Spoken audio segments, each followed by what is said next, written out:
Hi, my name is Terry Herning and I run the blog Life on the Roller Coaster. I blog biomed, health, diet, nutrition, all factors that have been instrumental in recovering my son from autism. But whether your child has autism or not, whether you're just looking for a healthier way of life for you and your family, one of the biggest questions I get asked is about breakfast foods. And if you have not read Sally Fallon's Nourishing Traditions, I highly recommend it. In there, she talks a lot about the way most every breakfast cereal is processed. They use a process called extrusion, where basically they take the grain, blow it out, and thereby lose most of the nutritional content. That's why when you go down the grocery store aisles and see all of the cereals, you'll notice on the box they all say fortified. That's because most of the vitamin and mineral content has been lost. And when a grain is processed using extrusion, it also raises the phytic acid content. When that happens and you have a diet that's very high in phytic acid, it creates acidosis in our body, and it also blocks the absorption of minerals, which then, even if your child is getting a very healthy diet the rest of the day, can impede that absorption. So we all know we want our kids to have the healthiest breakfast possible, and so I'm going to show you a really easy way to do so. What I'm going to talk about today is a grain that the ancient Aztecs used to eat quite frequently, but has lost favor in the modernization of our food supply. And if you're used to a standard American diet, you probably are not really familiar with amaranth. Amaranth is a very small grain that almost looks to me like couscous, but what we're going to do today is we're going to pop it or puff it. And so this is going to be a good alternative to all of the puffed or or flake cereals that are out there on the market, because you're going to use a whole grain. Amaranth is very high in protein. It ranges between 14 and 16% protein, and it's also high in something called lysine. And many of us who struggle with either herpes viruses via childhood, things like chickenpox, or even things like cold sores, know that lysine can be very helpful for those things. So this is an all-natural way to get lysine. Interesting point, while our pan warms up here on the stove, is that my husband is a big fan of cycling, and the Tour de France has one cyclist who is a vegan. And he has been talking about how a vegan diet has actually helped his cold sores and his herpes.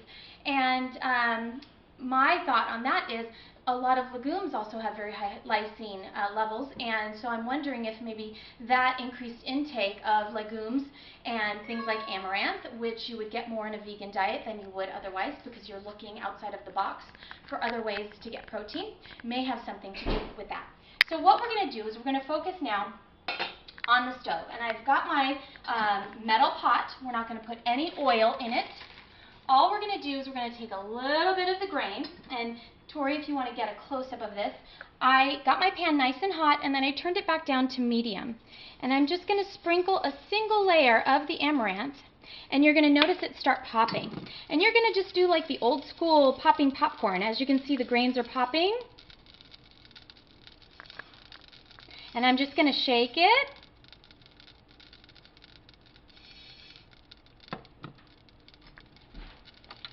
And depending upon how much you put in there, I oftentimes just put the lid on it because you'll have little puffed amaranth popping out all over your stove. But I want to show you kind of the process.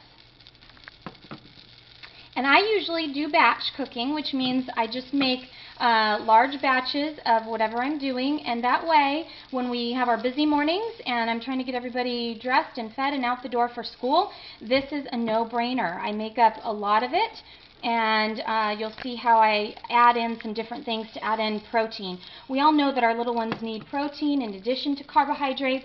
The protein is going to help slow down the conversion of those carbs into sugars. It's going to maintain a more even blood sugar level, and it's just going to give our little ones the brain food that they need to get through the day. So as you can see, that's just a very easy process. That's why you want to do just a single layer. It is turning a little bit brown, so I'm going to take it off of the heat. And what I do normally is I put it into my measuring cup, and then when I've got enough, I just pour my measuring cup into my mason jar. And that's how I store my amaranth. But I'm going to run through what I do in the mornings. I've got my mason jar full of my amaranth, and you can also mix this ahead of time. I do it usually the morning of, but I'll throw in my puffed amaranth, and my kids love it with pumpkin seed. another very nutritious seed, and it's going to give you some good protein. I throw in some hemp seed or flax seed, and that's going to also give you protein, but also add in some essential fatty acids. And same thing with some shredded coconut. You're going to get some good protein, you're going to get really good fats, and then what I do is I pour some homemade coconut milk. And for those of you not making your own coconut milk, it's the easiest way and most economical way to get a quality product that you're sure of the ingredients. And I take 1 cup of shredded, unsulfured, unsweetened coconut, throw it in the blender with 3 cups water, blend and strain. It's as simple as that. And I will pour that over. Sometimes I'll add in a little bit of gluten-free, pure, either cacao powder or regular old cocoa powder. And we really like the Cal brand stevia. It doesn't have as much of an aftertaste compared to some of the other stevia brands out there. And I'll sprinkle that in, and so the kids feel like they're having a little bit of chocolate milk over their cereal. So as you can see, it's a well-rounded breakfast. You've got carbs, you've got proteins, you've got essential fatty acids. Coconut is a very healthy food to add into your diet, from the oil to the nut itself to the water inside. It helps fight yeast. It's an antiviral, antifungal, antibacterial. It's a wonderful food to add in and product to add into your family's diet. So again, puffed amaranth, another wonderful alternative for those quick and easy breakfasts for your family. Thanks.